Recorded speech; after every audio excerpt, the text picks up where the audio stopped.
Shreya Chhetri power of attorney मैले बलजबत लिएको हो। अर्काको श्रीमतीसँग यसरी बसेर ककटेल खाँदाखेरि कतिको रमाइलो हुँदो रहेछ। म्यारिड मान्छेको साथी हुँदैन र। हेलो नमस्ते सबैजनालाई सिने साथी नेपालमा आज म तपाईहरुको माझमा Nepali cinema 1155 do not trust anyone को रिभ्यू लिएर आएको छु। यो एउटा यस्तो सस्पेन्स थ्रिलर सिनेमा हो जसको चर्चा अलि कम नै थियो मार्केटमा। त्यही पनि फिल्मको नाम 1155 र त्यसको लग लाइन डु नट ट्रस्ट एनीवान अनि फिल्मको ट्रेलर हेरिसकिसकेपछि भएको त्यो एउटा उत्सुकताले चाहिँ म यो फिल्म हेर्नको लागि एकदम एक्साइटेड थिएँ के चाहिँ होला फिल्ममा भनेर। अनि म फिल्म हेर्न भनेर हलमा पुगे तर स्याडली हलमा कोही पनि मान्छे थिएन। म एक्लैले यो फिल्म हेर्न पर्यो अनि मैले यो फिल्म हेरेँ। अब यो फिल्मको कुरा गर्नुपर्दा यो फिल्मलाई केशव पाण्डेले निर्देशन गर्नुभएको हो जसले 11 वर्ष अगाडि कारा नाम गरेको एउटा फिल्म बनाउनु भएको थियो। भन्दैखि यो फिल्ममा महेश त्रिपाठी, सृष्टि श्रेष्ठ, करिश्मा श्रेष्ठ, सागर खनाल, विशाल पहाडी, यमेश अग्रज र बुद्धि तामाङ जस्ता कलाकारहरूको अभिनय रहेको छ। अनि यो फिल्मको कुरा गर्नुपर्दाखेरि फिल्म स्टार्टिङ भएको 1-2 मिनेट्समै भएको त्यो दृश्यले हामीलाई एकदमै राम्रोसँग हुक गराउँछ अनि फिल हुन्छ अरे यार सस्पेन्स फिल्मको स्टार्टिङ त यसरी नै हुनुपर्छ ताकि अडियन्सले पनि सोच्न बाध्य होस् अब के हुँदैछ किन भइरहेको छ भन्ने खालको फिल चाहिँ यो फिल्म हेर्दै जाँदाखेरि हुन्छ। अनि फिल्मले हामीले एकदमै राम्रोसँगले हुक गर्दै जान्छ अनि फिल्म स्टार्टिङ भएको 30 मिनेट्समा एउटा ठुलो घटना घट्छ अनि त्यसपछिबाट फिल्ममा के कुरा हुन्छ कसो कसो हुन्छ त्यो नै यो फिल्मले देखाउँछ। अनि फिल्म हेर्दै जाँदा बीचतिर अलि स्लो भए जस्तो फिल भए पनि फिल्मको लास्ट 30 मिनेट्समा भएको कुराले तपाईको दिमागलाई यस्तरी दही बनाइदिन्छ कि बाफ रे बाफ यो के हो के थियो भन्ने बनाइदिन्छ।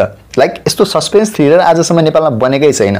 फिल्मको एन्डिङ साँच्चीकै कसैले नसोचेकै हुन्छ अरे व्हाट इज दिस यार भन्ने बनाइदिन्छ।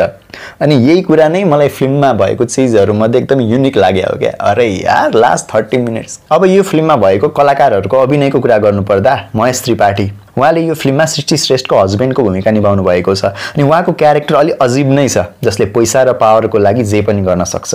उहाँको काम एकदमै तारिफ योग्य छ। उहाँले अगाडि गरेको सिनेमाहरु भन्दा एकदमै फरक किसिमको पात्र उहाँले सिनेमामा पाउनु भएको छ भन्देखि उहाँले आफ्नो पात्रलाई एकदमै राम्रो तरिकाले न्याय गर्नु भएको छ। त्यस्तै गरी सृष्टि श्रेष्ठ वाह क्या गजब उहाँले जुन पात्र पाउनु भएको छ निकै राम्रोसँगले अभिनय गर्नु भएको छ। कता कता मिसिङ केटी हराएको सूचना भन्ने फिल्म हेर्दाखेरि उहाँलाई जे चीज पाएको थिए त्यही झल्को पनि बेला बेला यो फिल्ममा आयो तर उहाँले यो फिल्ममा आफ्नो क्यारेक्टरलाई एकदमै राम्रो तरिकाले निभाउनु भएको छ। मजा लाग्छ। अनि फिल्मको लास्ट पार्टमा त उहाँले के गर्नुहुन्छ भन्ने चीज त तपाई फिल्म हलमा गएपछि थाहा पाउनुहुन्छ। त्यस्तै गरी करिश्मा श्रेष्ठ हामीले धेरै पछि करिश्मा श्रेष्ठलाई देख्न पाइरहेको छौं।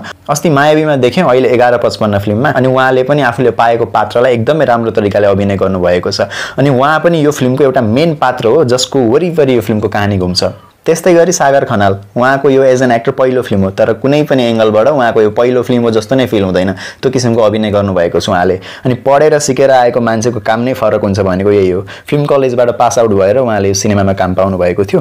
त्यस्तै गरी निकै राम्रो काम गर्नुभएको छ। अनि उहाँलाई देख्दा उहाँको काम देख्दा एउटा हिरोमा हुनुपर्ने सम्पूर्ण गुणले भरिपूर्ण भएको एक्टर जस्तो चाहिँ फिल हुन्छ अनि इन्डस्ट्रीमा अझै धेरै काम पाउनुहुन्छ भन्ने चाहिँ लाग्छ उहाँको काम देख्दैखेरि। त्यस्तै गरी विशाल पहाडी उहाँ सृष्टि श्रेष्ठको फादरको भूमिकामा हुनुहुन्छ अनि उहाँले पनि निकै राम्रोसँग आफ्नो पात्रलाई निभाउनु भएको छ अनि उहाँबाट पनि फिल्ममा लुकेका धेरै सस्पेन्सहरु खुल्दै जान्छन् र मजा आउँछ उहाँलाई पनि देख्दाखेरि। त्यस्तै गरी यमेश अग्रज उहाँ एउटा इन्स्पेक्टरको भूमिकामा हुनुहुन्छ जो एकदमै सच्चा इन्स्पेक्टर हो। अनि त्यस्तै गरी उहाँको र करिश्मा श्रेष्ठ बीचको रिलेसन पनि हेर्दा मजा लाग्यो अनि उहाँ आइसकिसकेपछि फिल्मको लास्ट 30 मिनेट्समा भएको कुराले तपाईको दिमागलाई यस्तरी दही बनाइदिन्छ कि एकदमै मजा आउँछ उहाँ आइसकिसकेपछि। अनि त्यस्तै गरी केही सिनहरुले चाहिँ अय्या आठा नै बनाइदिन्छन् क्या त्यस्तो किसिमको भाइब्स क्रिएट गर्दैको छ अनि उहाँले एकदमै राम्रो काम गर्नुभएको छ एज एन एक्टर।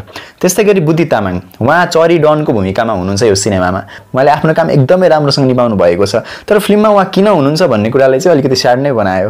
उहाँ नहुँदा पनि फिल्मलाई केही फरक पर्दैन जस्तो लाग्यो मलाई चाहिँ। तर उहाँले जति पनि सिन पाउनु भएको छ उहाँले अहिलेसम्म गरेको सिनेमाहरु भन्दाखेरि चाहिँ फरक किसिमको पात्र पाउनु भएको छ अनि मजा नै आउँछ उहाँलाई देख्दा। अब यो फिल्मको स्टोरी र डिरेक्सनको कुरा गर्नुपर्दा सस्पेन्स थ्रिलर भन्ने बित्तिकै हामी दर्शकहरुको धेरै नै अपेक्षा हुन्छ अनि यो फिल्मले पनि केही हदसम्म सस्पेन्स बनाइराख्छ थ्रिल नै गर्छ। अनि इम्पोर्टेन्ट कुरा गर्नुपर्दाखेरि जम्मा 6-7 जना मात्र मेन क्यारेक्टर एक्स्ट्रा क्यारेक्टर बाहेक अनि 2-3 वटा मात्र सेटिङमा यो फिल्म सकिएको छ। त्यही पनि कति सिनहरु चाहिँ यो स्टोरीको गन्तव्यमा पुग्ने क्रममा नराखे भए हुन्थ्यो जस्तो फिल हुन्छ। बट फिल्मको लास्ट 30 मिनेट्सले साच्चै यो के हो भन्ने नै बनाइन्छ क्या यस्तो खालको कुरा फिल्ममा छ। अनि फिल्ममा भएको किसिम सिन्सहरु पनि एकदमै राम्रो छ अनि यसरी नै स्क्रिप्टमा लेखेको कुरालाई कट नगरी सुट गरेर फिल्ममा उतार्नु धेरै नै राम्रो कला हो एज अ डाइरेक्टरको। अनि एज अ डिरेक्टर पनि उहाँले एकदमै राम्रो काम निकाल्नु भएको छ एक्टरबाट अनि कतिपय कुराहरू चाहिँ अझै क्लियर भएको भए हुने जस्तो लाग्छ फिल्म हेर्दै गर्दा किनकि फिल्ममा एक्ट गर्ने एक्टरले स्क्रिप्ट पढेर एक्टरले मात्रै बुझेर हुनु नि त फिल्म त दर्शकको लागि दर्शकलाई बुझाउनको लागि हो नि त अनि के सिनहरू चाहिँ दर्शकले पनि देख्ने गरी बुझ्ने गरी देखाइदिएको भए हुन्थ्यो जस्तो फिल हुन्छ अब यो फिल्मको क्यामेराको कुरा गर्नु पर्दा एकदमै गजबको शटहरू छ यो फिल्ममा एकदमै आनन्द आउँछ त शटहरू हेर्दा अनि फिल्मको थिम र टोन अनुसार एकदमै राम्रो तरिकाले प्रयोग गरिएको छ क्यामेराको अनि लास्टतिर गनले सुट गर्दाखेरि पैसा उडेको सिन क्या बबाल यार एकदमै मजा आयो अनि फिल्मको एडिटिङ पनि एकदमै राम्रो लाग्यो अनि त्यसै गरी म यो फिल्मलाई 5 मा 3 रेटिङ दिन चाहन्छु अनि तपाईहरु पनि सस्पेन्स थ्रिलर फिल्म हेर्न मन पराउनु हुन्छ भने यो फिल्म हेर्न सक्नुहुन्छ तर धेरै एक्सपेक्ट नगरिकन जानु होला अलि फरक किसिमको सिनेमा छ अनि फिल्मको लास्ट 30 मिनेटले तपाईको दिमागलाई दही नै बनाइदिन्छ किनकि फिल्महरु डिफ्रेन्ट टेस्टका हुन्छन् अनि यो पनि एक्सपीरियन्स गर्दा केही नै फरक पर्दैन किनकि यो फिल्ममा यी बाहेक पनि अन्य धेरै कुराहरू छन् जसले तपाई आफ्नो लाइफसँग रिलेट गर्न सक्नुहुन्छ अहिलेको 21st सेन्चुरीको सम्बन्धको बारेमा मान्छेहरु आफ्नो बुढीसँग खुसी हुँदैनन् आफ्नो लोग्नेसँग खुसी हुँदैनन् आफ्नै मान्छेसँग खुसी हुँदैनन् आफ्नै पार्टनरसँग खुसी हुँदैनन् मान्छे के चाहन्छन् के को लागि चाहिँ खुसी हुन्छन् के गर्दा चाहिँ खुसी हुन्छन् यो सबै कुराहरु चाहिँ राम्रो तरिकाले देखाएको छ अनि अर्को कुरा डु नट ट्रस्ट एनीवन यो कुरा चाहिँ एकदमै राम्रोसँगले यो फिल्म हेर्दाखेरि हामीले थाहा पाउँछौं अनि तपाईहरुलाई पनि कस्तो लाग्छ यो फिल्म हेरेर कृपया कमेन्ट बक्समा आफ्नो धारणा राख्न नभुल्नु होला अनि अन्य यस्तै फिल्मको रिभ्यूको लागि हाम्रो यो भिडियोलाई लाइक शेयर र च्यानललाई सब्स्क्राइब गर्न नभुल्नु होला आजको लागि यति नै अर्को सिनेमाको रिभ्यू लिएर नआउन्जेलसम्मको लागि बाइ